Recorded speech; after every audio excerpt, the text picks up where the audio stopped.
Now अब हम समझते हैं कुछ नए टर्मिनोलॉजीज जो हमें यहाँ पर यूज होने वाली है। ये टर्मिनोलॉजीज आप फर्स्ट टाइम सुन रहे होंगे, पहली बार सुन रहे हैं, तो इसको बहुत ध्यान से समझेंगे। जहां कुछ शब्द, कहा कुछ वर्ड्स लिखे हुए हैं, that is sine of angle A, cosine of angle A, tangent of angle ए, इस तरह के कुछ शब्द यहाँ पर लिखे हुए हैं। ये बिल्कुल आपके लिए बिल्कुल नए वर्ड्स हैं, इनको हमको मतलब समझना है। ये क्या है? These are the relation, actually the relation which between the sides and the angle. ठीक है, तो यहां एक वर्ड लिखा है that is sine of angle A. Sine of angle A का मतलब क्या है? अगर कोई साइन ऑफ एंगल ए कोई बोलता है तो उसका मतलब होता है कि the ratio of perpendicular to hypotenuse, यानी दिस साइड। अगर हम इस एंगल ए के बारे में बात कर रहे हैं और कोई कहता है कि इसका साइन ऑफ एंगल ए बताओ, तो it is basically perpendicular upon hypotenuse. The ratio of perpendicular and hypotenuse is known as sine of angle A. ये एकदम अलग चीज है, इसको कोई प्रूव नहीं करेंगे। ये हमको यहाँ याद रखने वाली बात है, अपने दिमाग में बिठा लेने वाली बात है। ये तीन शब्द और इनके बेस, ये तीन जो रिलेशन है, ये हमको दिमाग में बिठा लेना है। ठीक है, तो साइन ऑफ एंगल ए अगर कोई बोल रहा है तो उसका मतलब ये है कि ratio of perpendicular and hypotenuse, that is perpendicular upon hypotenuse. इसी तरह से अगर कोई कोसाइन ऑफ एंगल ए बोल रहा है तो उसका मतलब हो गया base and hypotenuse, base upon hypotenuse के रेशियो के बारे में बात कर रहा है। इसी तरह से अगर कोई टेंजेंट ऑफ एंगल ए पूछ रहा है, बोल रहा है, तो उसका मतलब वो बोल रहा है that is perpendicular upon base, यानी कि परपेंडिकुलर और बेस के रेशियो के बारे में बात बता रहा है, बात कर रहा है। ठीक है, तो ये तीन जो है इसको आप बहुत अच्छे से अपने दिमाग में बिठा लीजिए और ये बिल्कुल पिक्चर, ये बिल्कुल स्लाइड आपके बिल्कुल क्लियर हो जानी चाहिए।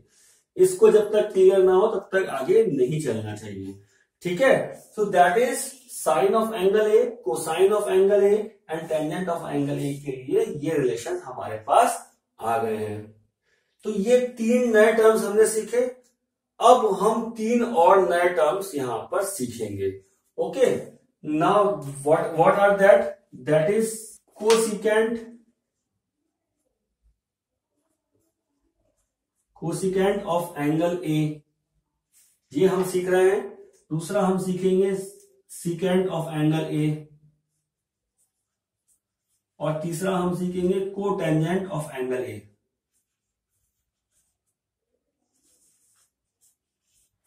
तीन हमने देखे थे, sine of angle A, cosine of angle A, tangent of angle A. यहां अब हम सीख रहे हैं cosecant of angle A, secant of angle A and cotangent of angle A. ठीक है, अब ये क्या चीज होती है इसको देखते हैं ना। कोसिकेंट ऑफ एंगल ए होता है हाइपोटेन्यूज बाय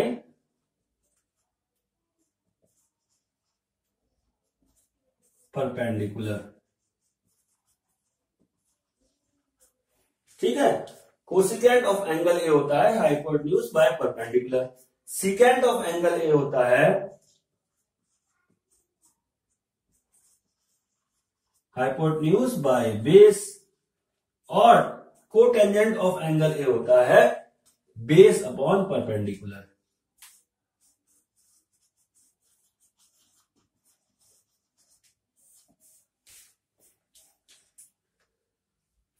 ठीक है, कोई बोलता है कोसिकेंट ऑफ एंगल ए क्या होगा, तो आप बोलेंगे that is ratio of hypotenuse to perpendicular.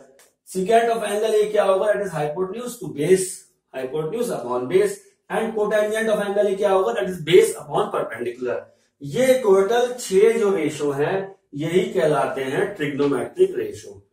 यही 6 रेशो है हमारे ट्रिग्नोमेट्रिक में रेशो में हमें आने वाले हैं। ठीक है, ओके, नाउ अगर हम बहुत ध्यान से इसको देखें, नाउ कोसिकेंट ऑफ एंगल ए, यानी हमने ये तीन तो हमको याद करने हैं। इनफैक्ट हम बात करेंगे कैसे, और इसका आपस में कुछ रिलेशन आता है। लेट अस सी क्या रिलेशन आता है ना। यहां देखिए cosecant of angle A is equal to hypotenuse upon perpendicular. ठीक है, हाइपोटेन्यूज अपॉन परपेंडिकुलर। पर हम यहां देखते हैं sine of angle A is equal to perpendicular upon hypotenuse. यहां से हम इन दोनों के बीच में कोई रिलेशन डिराइव कर सकते हैं, बिल्कुल कर सकते हैं, दैट इज 1 अपॉन साइन ए।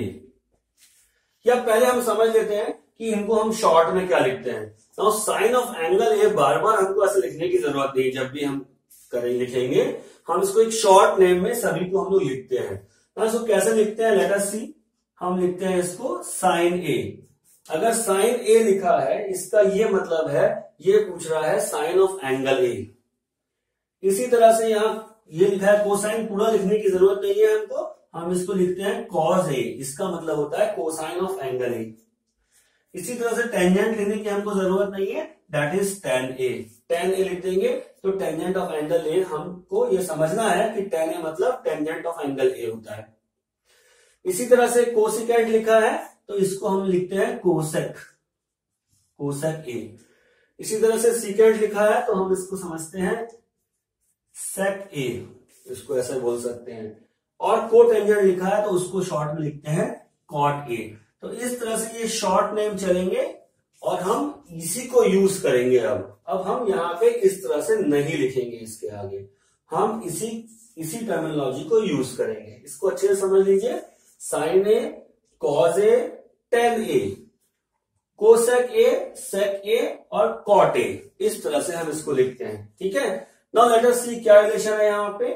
तो कोसेकेंट ऑफ ए यानी कोसेक ए, इसको हम लिख लेते हैं यहाँ पे कोसेक ए, और इसको लिख लेते हैं यहाँ पे सेक ए, और इसको यहां लिख लेते हैं कॉट ए। तो cosec A is equal to 1 upon sine A, sine A का उल्टा आ रहा है।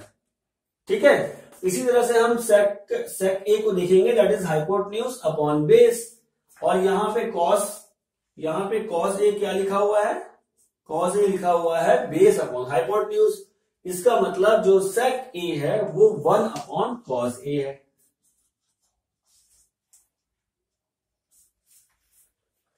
ठीक है, और इसी तरह से कॉट में देखेंगे तो it is base upon perpendicular. पर टेंजेंट में यहां पे क्या लिखा हुआ है, tan A is equal to perpendicular upon base, यानी कि ये इसका उल्टा है, इसका inverse, that is 1 upon tan A. तो ये हमारे पास कुछ रिलेशंस आपस में, इन दोनों के क्या रिलेशंस है, इन सबके ये भी हमारे पास क्लियर हो गए। तो अब आप अगर समझ रहे होंगे, अगर इनको याद कर रहे होंगे, तो आप ये समझिए कि हमारे पास ये फर्स्ट 3 रिलेशंस जो हमने पढ़े हैं ये बहुत बहुत बहुत इंपॉर्टेंट रिलेशंस हैं। यहीं से हम फाइंड आउट कर सकते हैं, बाकी के तीनों को हम ढूंढ सकते हैं, निकाल सकते हैं। ठीक है, इवन आप यहां पे भी देखेंगे तो आपको एक रिलेशन दिखाई देगा। अगर मैं sine A upon cos A करता हूं, if I write it like sine A upon cos A, और एक रिलेशन हम देखते हैं क्या बनता है। Now sine A upon cos A, what is this, this is perpendicular upon hypotenuse. और इसको मैं इसे डिवाइड कर दूं तो बेस अपॉन हाइपोटेन्यूज, तो हाइपोटेन्यूज से हाइपोटेन्यूज चला गया तो it will equal to perpendicular upon base. ठीक है, परपेंडिकुलर अपॉन बेस बन जाता है। नाउ परपेंडिकुलर अपॉन बेस हमें रिलेशन कहां दिखाई दे रहा है, हमें दिखाई दे रहा है दिस टेन ए में। ठीक है, परपेंडिकुलर अपॉन बेस, तो इसका मतलब ये क्या हो गया, that will be equal to tan A. तो इसका क्या मतलब हुआ कि sine A upon cos A is equal to tan A. Clear, तो यहां से हमको कुछ रिलेशन क्लियर हो रहे हैं। एक रिलेशन हमको ये क्लियर हुआ, और एक रिलेशन हमको यहां से 3 रिलेशन, ये वाले तीनों हमको क्लियर होते हैं। इनको हमको बहुत अच्छे से समझ लेना है, और उसके बाद हमको आगे की चीजें देखने हैं कि ये कैसे फाइंड आउट होता है, क्या होता है। ठीक है, बेसिकली इसका बेस आपको पूरा क्लियर हो जाना चाहिए कि हम बेस किसको बोलते हैं, हम परपेंडिकुलर किसको बोल रहे हैं, और रेशो में साइन का क्या मतलब है, कॉस का क्या मतलब है, और टेन का क्या मतलब है। इस तरह से हमको ये क्लियर कर लेना है। Now let us take this relation like this, है ना। नाउ अगर मैं P परपेंडिकुलर को P लिखता हूं, बेस को B लिखता हूं, और हाइपोटेन्यूज को H लिखते हैं अगर, तो क्या बन जाता है, sine A is equal to P upon H, and it is 1/cosec a। ठीक है, इसका मतलब अगर cosec a पूछेगा तो क्या बन जाएगा, दैट इज h/p। इसी तरह से cos a is equal to b/h। कोई sec a के बारे में पूछेगा तो दैट विल बी h/b। इसी तरह से tan a is equal to p/b। लेकिन अगर कोई cot a के बारे में पूछेगा इट इज b/p। तो इस तरह से हमारे पास ये रिलेशंस बन के आ गए हैं। दूसरा हमने देखा sin a/cos a is equal to tan a, ये हम यहां देख चुके हैं, sin a/cos a is equal to tan a। ठीक है, ये रिलेशंस हमें याद रखने हैं, याद करने हैं। तो अब अगर हम इसको याद करने का कोई शॉर्टकट टेक्निक सीख लें तो ट्रिग्नोमेट्रिक रिलेशंस हमारे लिए बहुत इजी बन जाएंगे ना। मैं एक टेक्निक है, आप अपनी टेक्निक भी बना सकते हैं। तो लेट अस सी, अगर मैं इसको इस तरह से लिख लेता हूं और यहां एक फॉर्मेट को लिख लेता हूं P/H, that is B/H and P/B, यानी मैंने साइन कॉस और टेन को ऐसे लिख लिया, साइन कॉस टेन, ये ऐसे लिख लिया। अब ये कुछ बन रहे हैं एब्रीवेशंस, है ना, P B P H H B, इस तरह से कुछ बन गया है ना। इसको याद रखने के लिए मैं आपको एक सूत्र देता हूं, एक टेक्निक देता हूं। नाउ लेट अस सी, इस एब्रीवेशन पे हम एक लाइन बना लेते हैं सो दैट ये हमको हमेशा याद रहे।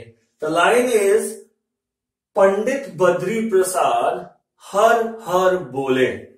ओके, फनी है बट बहुत इंटरेस्टिंग है। Now what is that, P for Pandit, B for Badri, P for Prasad. Pandit Badri Prasad हर हर बोले, HHB। नाउ अगर हम इसको इस फॉर्म में लिखते हैं, दैट इज पंडित बद्री प्रसाद हर हर बोले, तो ये हमको एग्जैक्टली बताता है साइन कॉस और टेन को याद रखने की टेक्निक। और एक बार हमें साइन कॉस टेन याद हो गया तो हम कोसेक, सेक और कॉट को इसका उल्टा करके, इसका रिवर्स करके फाइंड आउट कर सकते हैं। So if you remember this, Pandit Badri Prasad हर हर बोले, तो ये आपके लिए ट्रिग्नोमेट्रिक रेशियोज, ट्रिग्नोमेट्रिक रिलेशंस बहुत अच्छी तरह से, बहुत इजीली याद रहेंगे और मिस्टेक्स होने के चांस नहीं रहेंगे। सो फ्रेंड्स, प्लीज रिमेंबर पंडित बद्री प्रसाद हर हर बोले। You can create your own abbreviation also, आप अपना भी बना सकते हैं कोई ना कोई इस तरह से, बट मेरे हिसाब से अगर मैं इसको करूंगा तो I will remember this line, Pandit Badri Prasad हर हर बोले। तो क्वेश्चन स्टार्ट करने से पहले हम कुछ बेसिक चीज में आपको एक दो चीजें और रिकॉल करा देता हूं जहां पे कुछ मिस्टेक्स हो सकती हैं। पहली चीज तो ये है, यहां पहले मैं इंट्रोड्यूस करता हूं आपको एक एंगल के बारे में, that angle is known as theta. जैसे किसी ट्राइंगल के अंदर हमने पढ़ा ABC ट्राइंगल और हम उसको लेके चले हैं, दैट इज साइन ए वगैरह, हमने ये सीखा, साइन ए कॉस ए, ये सब चीजें हमने देख लिया। ये बता रहा है हमको इस एंगल के बारे में, इस एंगल के रेस्पेक्ट में। लेकिन कई जगह पे हमको इस एंगल को हमको दे दिया जाता है that this angle is theta. तो ये एक नया चीज इंट्रोड्यूस हो रहा है यहाँ पे। साइन थीटा कहें या साइन ए कहें, ये मोर और लेस ये बिल्कुल सेम चीज है। यहां हमको जो हम एंगल ए निकाल रहे हैं वो किसी किसी जगह पे हमको एज ए थीटा दे दिया जाएगा। इसी तरह से कॉस ए कहें या कॉस थीटा कहें, दे आर दस वन और द सेम थिंग, ये दोनों एक ही चीज है।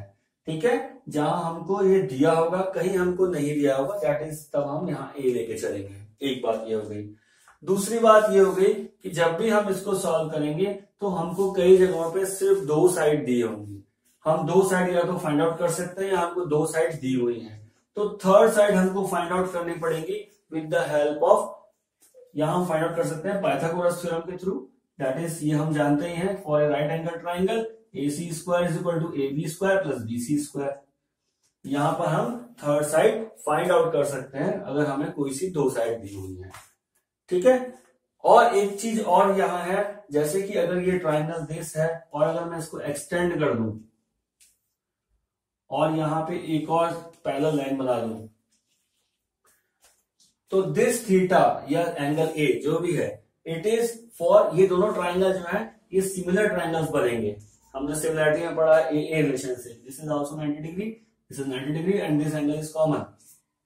तो ये दोनों ट्राइंगल्स सिमिलर ट्राइंगल्स बनेंगे। तो इनकी जो रेशियो है sign cos ten, they will be applicable for both. This angle is for both the triangles, दोनों ट्राइंगल्स के लिए एंगल है, तो हमारे जो रेशियोज हैं ये वो सेम आएंगे। इसको हम प्रूव करके भी देख सकते हैं। Let it be P Q. ना ये दोनों ट्राइंगल्स सिमिलर हो गए, तो हम लिख सकते हैं कि triangle A B C is similar to triangle A P and Q. इसके लिए सिमिलर हो गया triangle. Okay, now what we can say, ये दोनों सिमिलर है तो ratios AC upon AP is equal to AB upon AQ is equal to BC upon QP। ये हम देख सकते हैं सिमिलर ट्राइंगल्स हैं, ये हम रेशियो ऑलरेडी जानते हैं, इस तरह के रेशियो रहते हैं। नाउ अगर हम ये रिलेशन को देखें तो क्या बन जाएगा, that is AB upon AC, AB upon AC is equal to AQ upon AP। और हम जानते हैं इस ट्राइंगल के AB अपॉन AC क्या होगा, that will B base upon hypotenuse, that is cosec theta, cos theta. ठीक है, दैट इज कॉस थीटा। यहां से हम जानते हैं this is equal to cos theta. तो AQ upon AP, that is AQ upon AP, this is also again equal to cos theta. तो this theta is applicable for both the triangles, we can say. Similarly sine cos tan, जितने भी जो हमने trigonometric ratio देखे हैं वो इस triangle के लिए भी एप्लीकेबल है। और अगर हम ये ट्राइंगल कंसीडर करेंगे फॉर सेम एंगल तो वो उसके लिए भी एप्लीकेबल होंगे। ये चीज हमको यहाँ ध्यान रखनी है और क्वेश्चंस इस पे बेस हमको अगर आएंगे तो सॉल्व करेंगे। ठीक है, तो अब हम देखते हैं कुछ क्वेश्चंस, और क्वेश्चंस को देखने से ये रिलेशंस हमको बिल्कुल क्लियर हो जाएंगे। Let's see some examples.